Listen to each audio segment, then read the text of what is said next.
কিভাবে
কোডটা দিলাম, সুন্দর করে আমার ইমোটা খুলে গিয়েছে।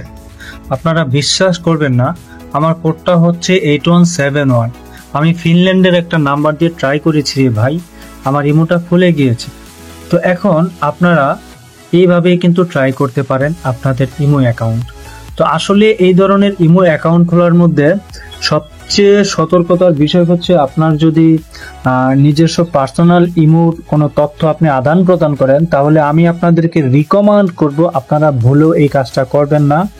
যদিও এটা একটা টিপস এবং ট্রিক্স ছিল, কিন্তু এইভাবে ইমো না খোলাটাই ভালো। কারণ আপনার ব্যক্তিগত অনেক ভিডিও, অডিও, ছবি আপনি আপনার প্রিয়জনদের কাছে পাঠাইতে পারেন, কিন্তু এই কাজটা এভাবে না করে আপনাদের নিজস্ব ব্যক্তিগত ফোন নাম্বার দিয়ে খোলাটা সবচেয়ে ভালো। তো এইটা টিপসের জন্য দেওয়া হলো রে ভাই। আপনারা ইচ্ছে করলে এইভাবে ইউজ করতে পারেন, আবার ইচ্ছে করলে নাও করতে পারেন। ধন্যবাদ ভাই আপনাদের।